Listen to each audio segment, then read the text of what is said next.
Hello everyone, and welcome back to Stage A, and very happy to introduce Sophie Lovejoy, who's going to tell us everything you ever wanted to know about how to dispose of a body. So thank you, Sophie.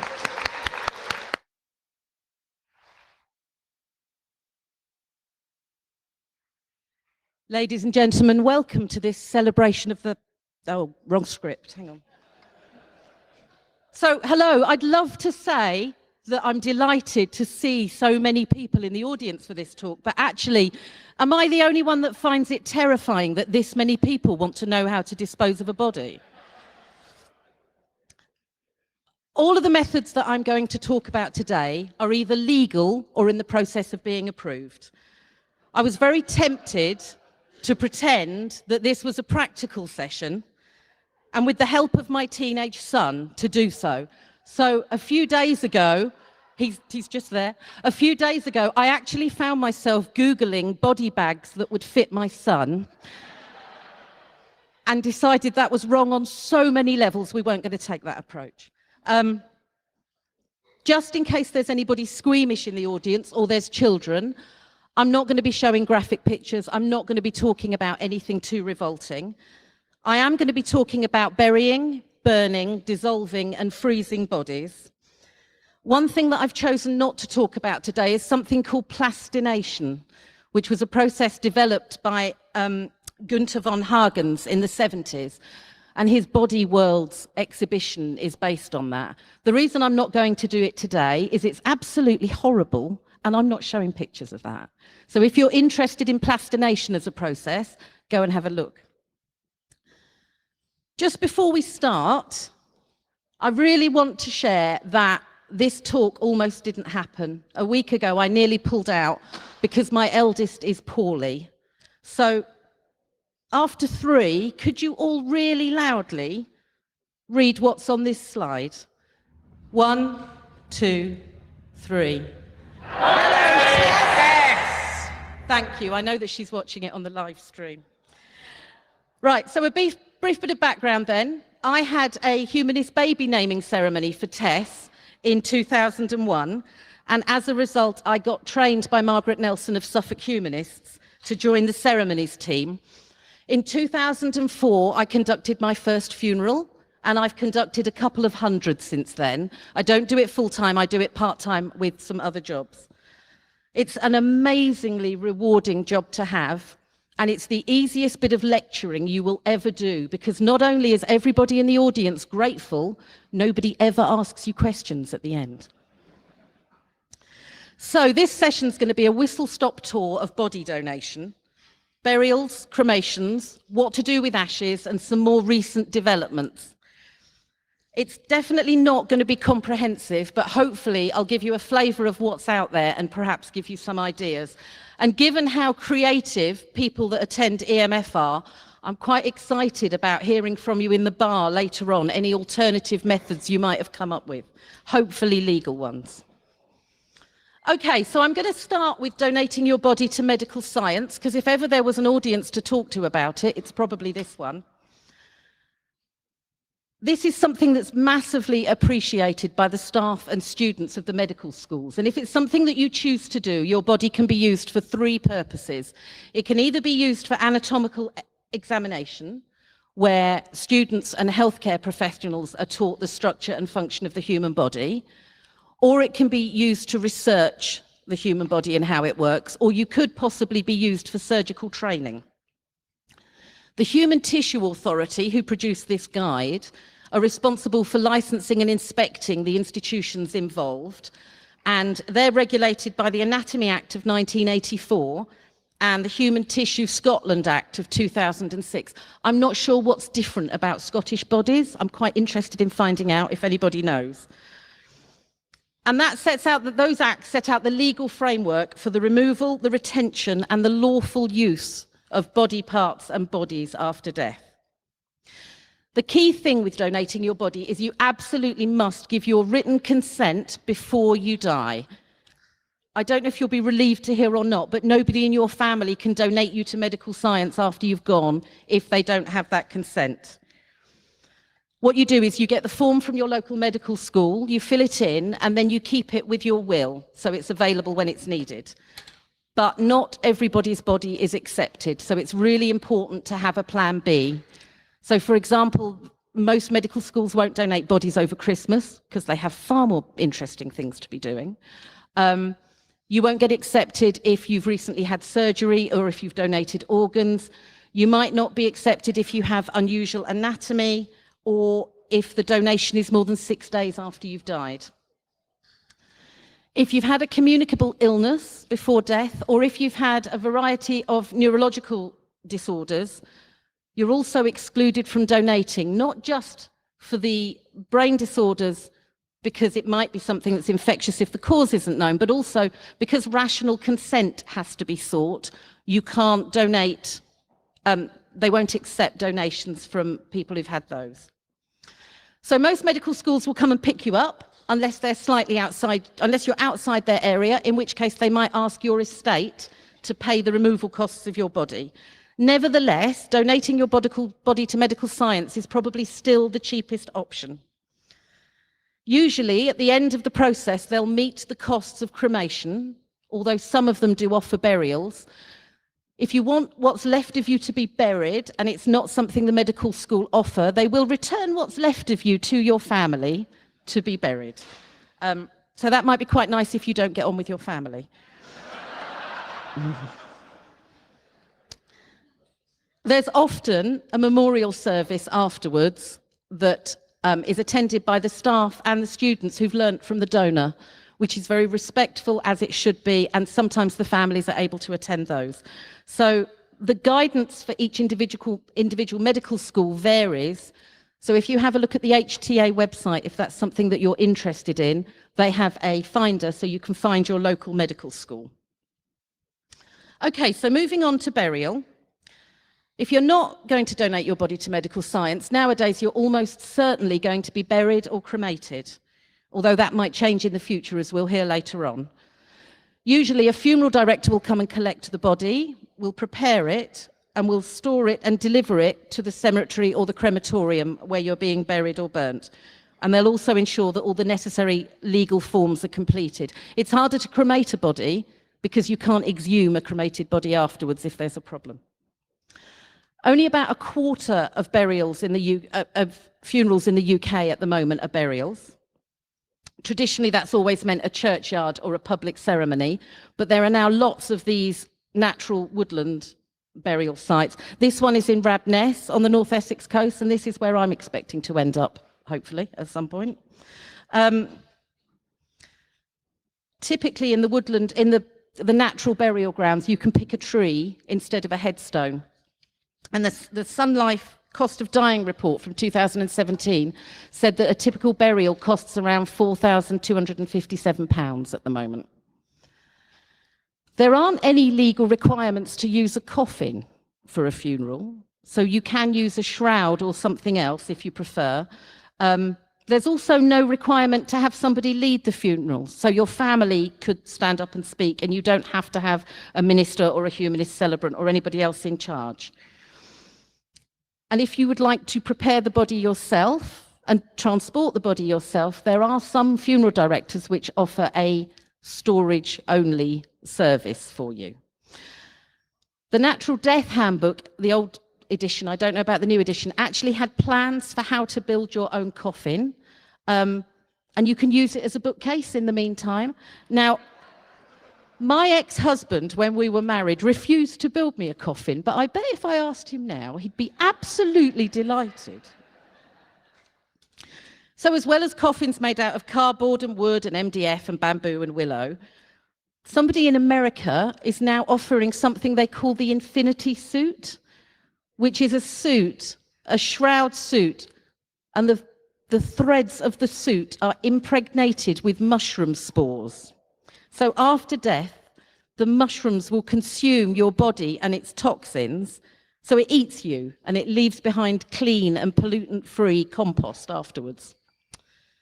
Now, I'm not going to talk any more about traditional burials. There are two types of burial I'd like to focus on. The first one is burial at sea, and then I'll talk about how to bury somebody in your back garden. So burial at sea, as you can imagine, there are special requirements for the materials and the designs used in the coffin. So for example, if you want to be buried at sea, the coffin has to have between 40 and 50 2-inch holes drilled in it, and around 200 kilograms of iron or steel or concrete clamped to the base of the coffin. And obviously this is to prevent the body being returned to the shore by tidal currents or inadvertently picked up by fishing nets.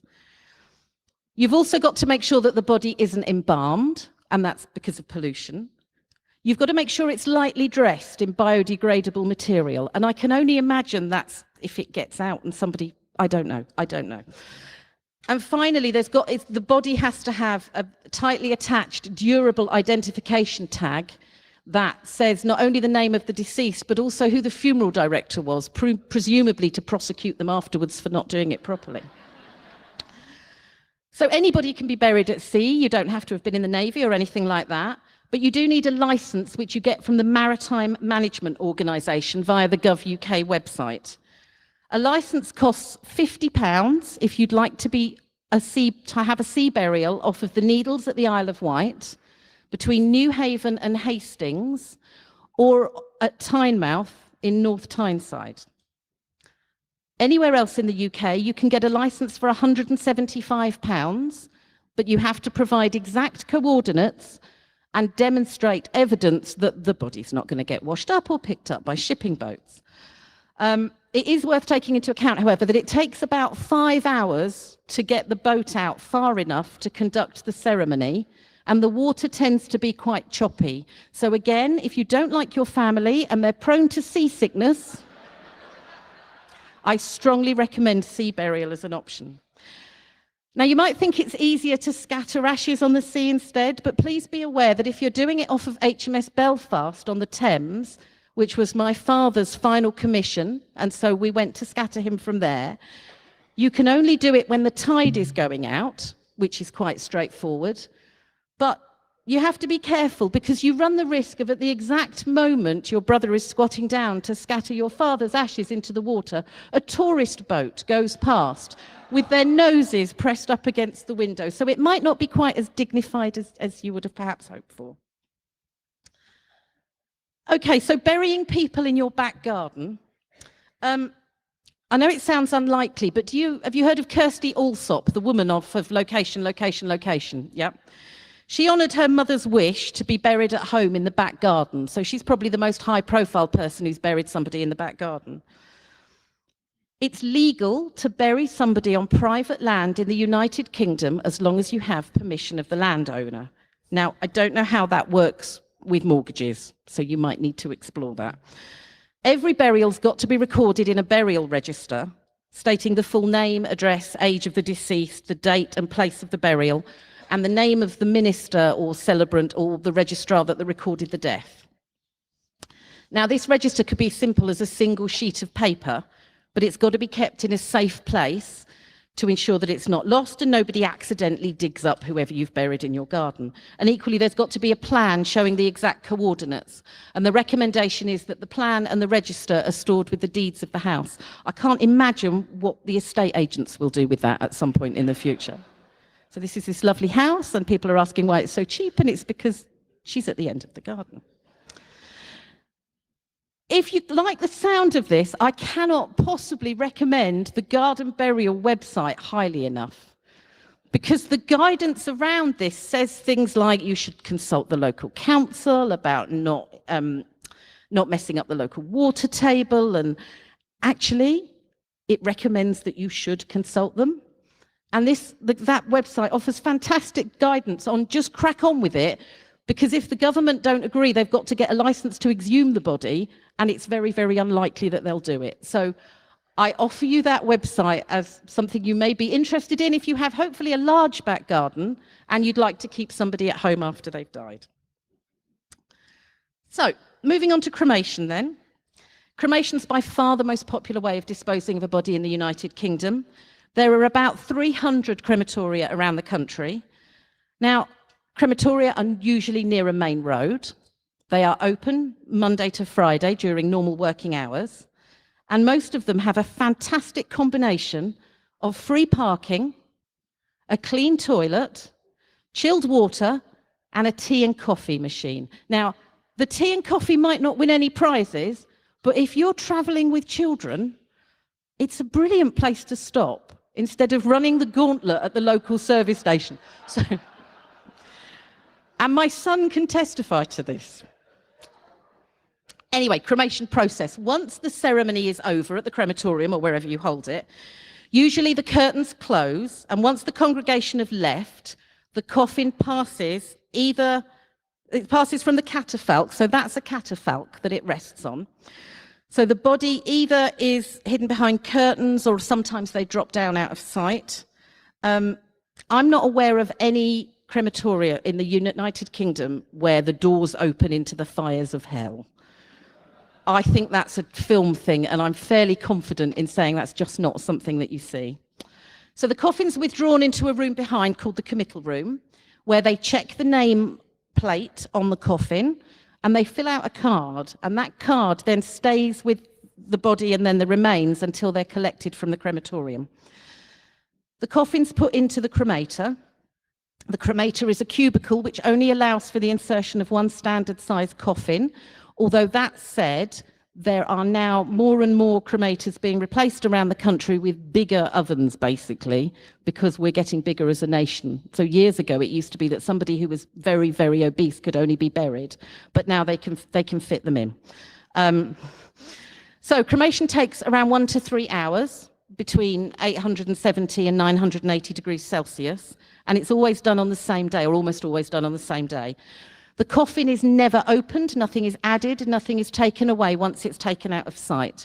And that's because the funeral directors have already taken out the breast implants and the pacemakers, and they've checked that you've not hidden a mobile phone in there, because exploding mobile phones in cremators are not a very good thing. Now, once the process is over in the cremator, the technician rakes out the remains, but what comes out of a cremator isn't ash. What comes out is bone fragments and coffin ashes and things like artificial hip joints. So this is all taken to a second room where, after the metal's been removed, the remains are placed in the cremulator. You always have to say it in that voice. The cremulator basically pulverizes the remains into ash. Now, the old ones were pretty much a tumble dryer with a few granite balls inside them.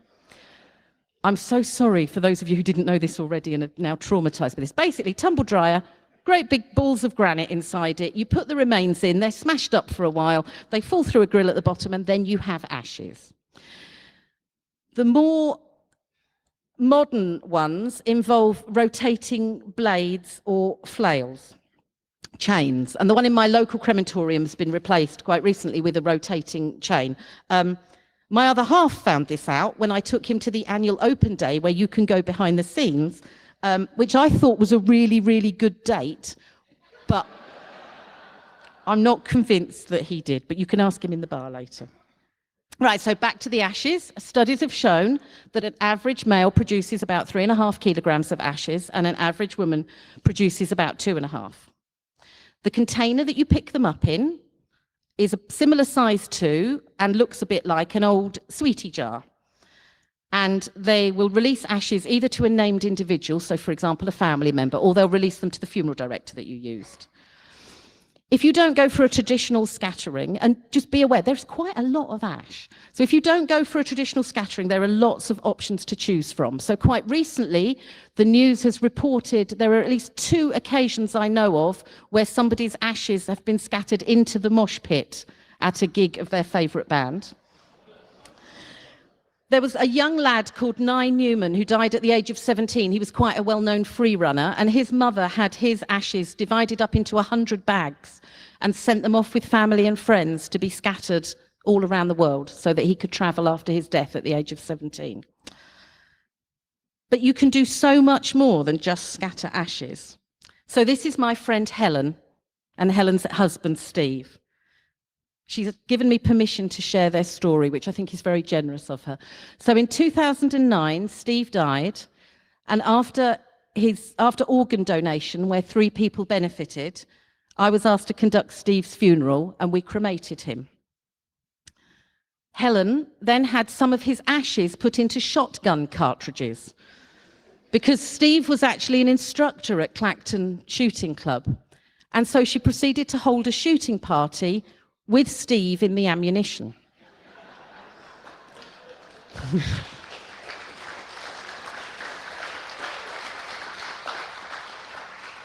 I believe she's watching at the moment, so thank you for that.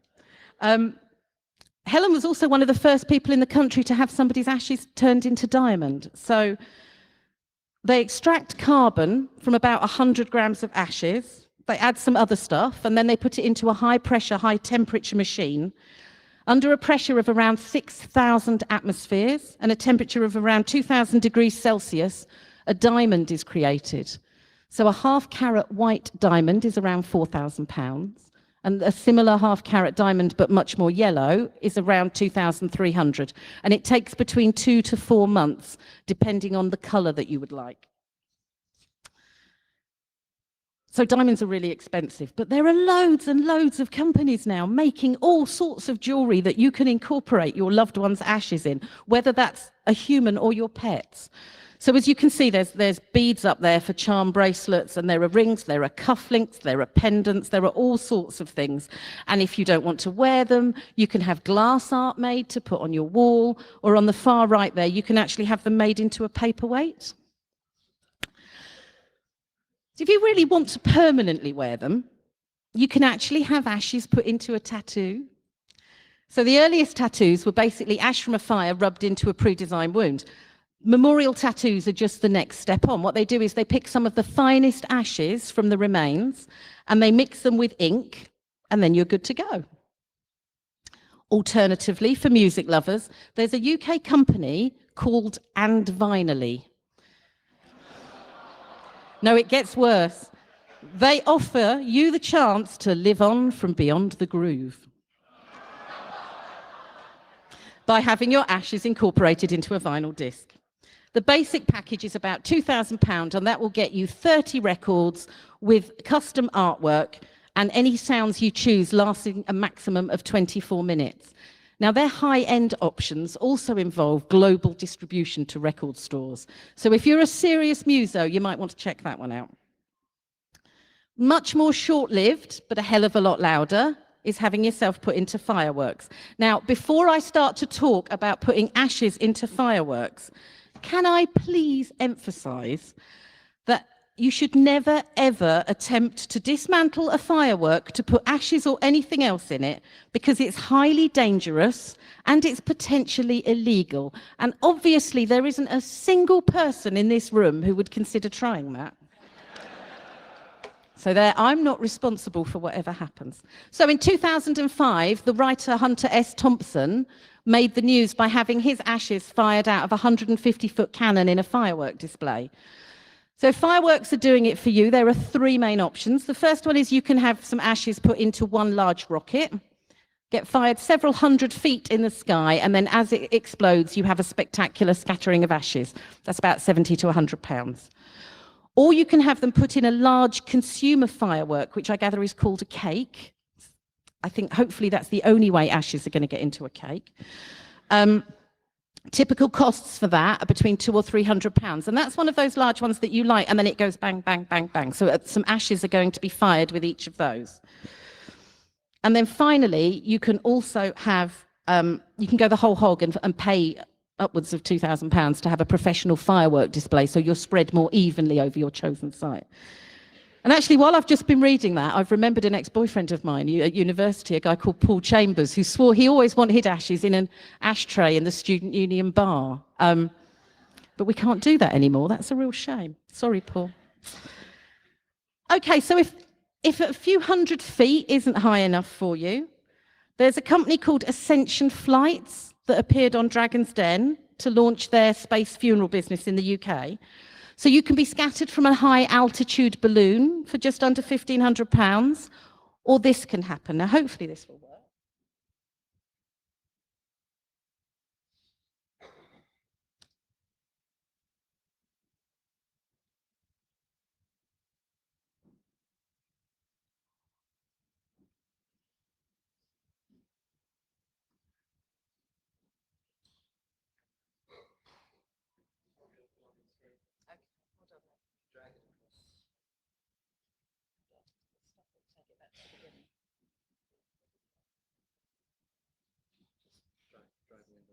Drag it to where? So yeah, drag it to the right hand screen. So, Can you do it? Because it's not going across.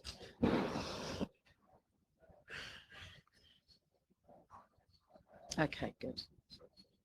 So I need to get it back to the beginning as well.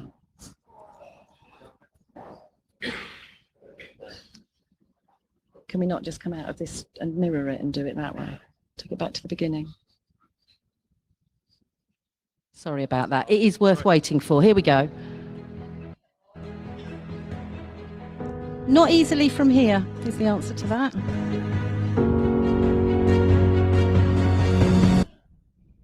No.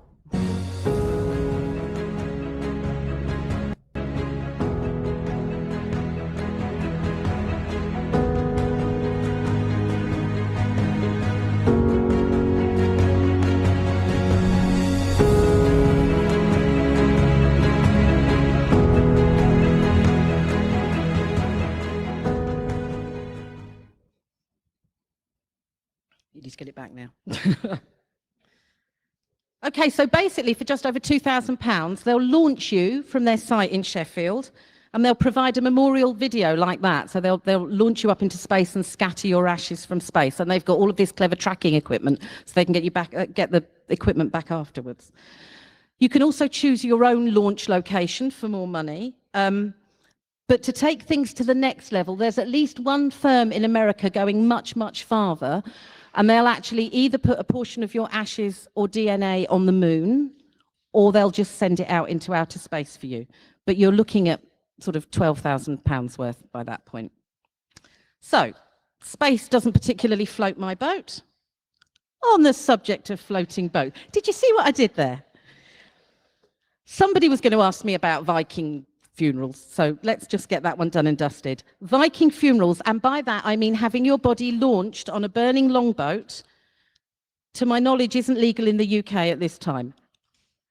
Now I'm talking about a boat that's torched before it leaves, because when I was looking this up, I found an answer on Quora that said it's been found that it takes a dozen archers about half an hour shooting flaming arrows at a ship to get the desired toasty effect.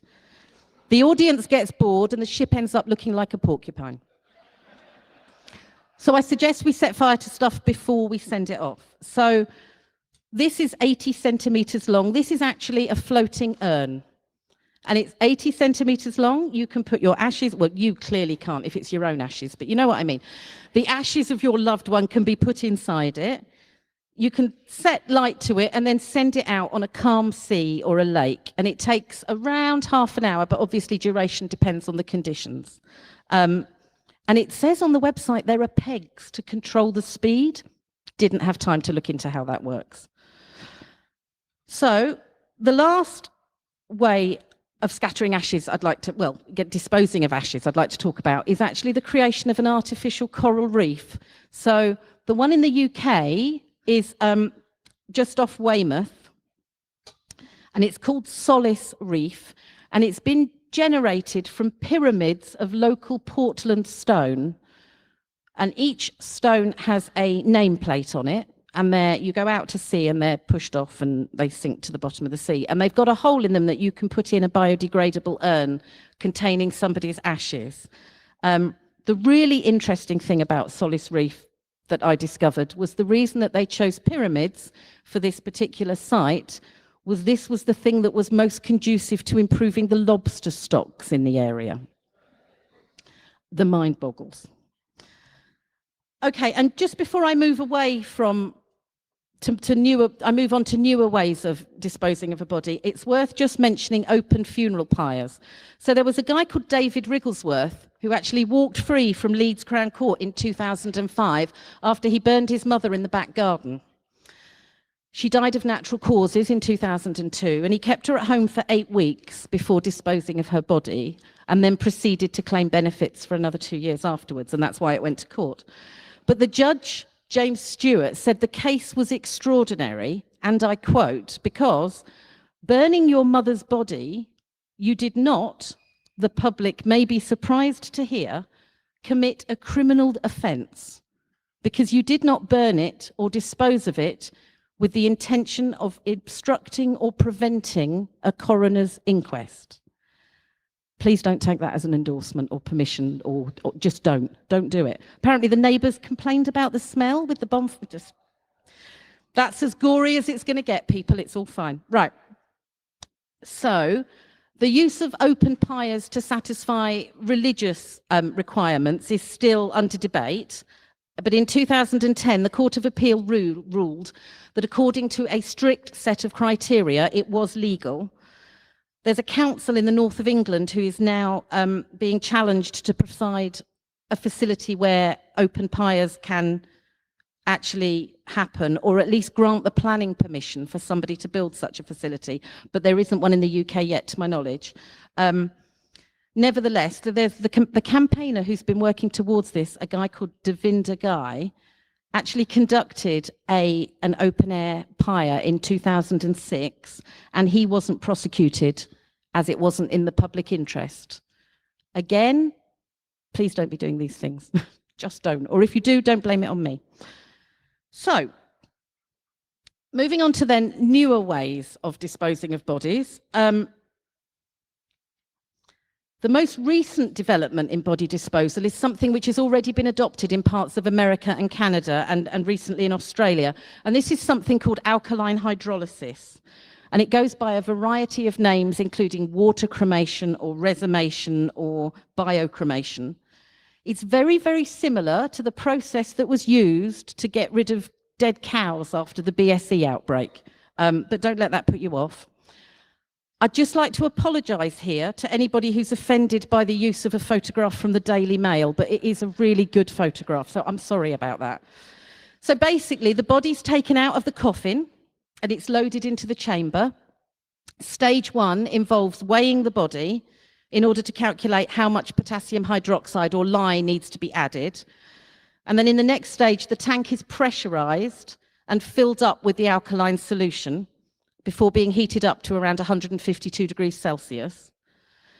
After 3 hours, all of the tissue is liquefied and it's drained away to a separate tank where it's cooled before being disposed of.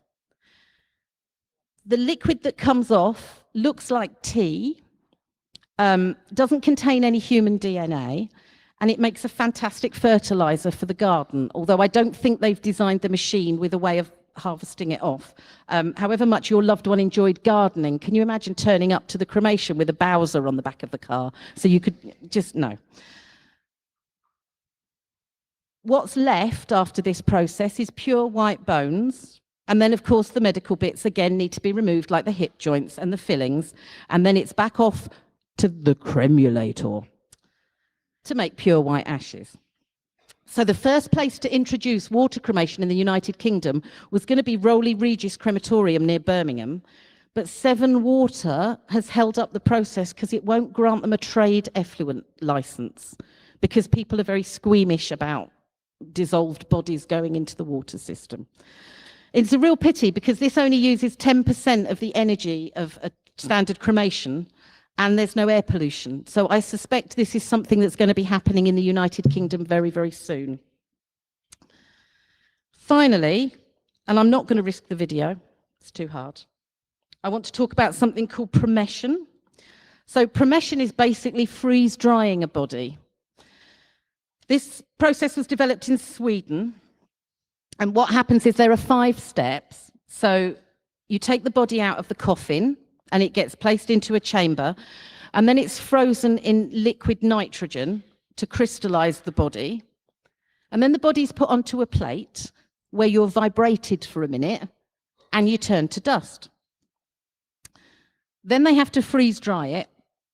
And then what's left is put into a small biodegradable, they call it coffin, but it's small, it's quite small. And because it's made out of cornstarch or potato starch, and then that can be buried quite shallowly, and within a year it's turned into soil, basically. And all of their videos have you planting a tree at the end, which is lovely, but I don't think the trees are kind of compulsory and necessary part of the process. And it's really sad, actually, because although the company's been going for 20 years and there are a couple of other companies trying to push a similar thing, I can't find anywhere where cremation or cryomation or whatever you want to call it has actually taken off yet. That said, again, if this appeals to you, I suspect by the time it's your time, sorry to flag that up, it might be available much more widely. So, those are the ways in the UK that I am aware of that you can currently legally dispose of a body. But as somebody who's been conducting funerals for 14 years, I'd like to just really gently offer a caveat. When you decide what you'd like done with your body, record it in your will by all means. Make it clear what you'd like, but don't make the arrangements too complex or too detailed or unachievable, because it leads to a huge amount of stress for the family afterwards. Just be clear about what you want and let your family organise the details. So, I'm Sophie Lovejoy, and you've been the largest audience I've ever spoken to which didn't involve explosives, but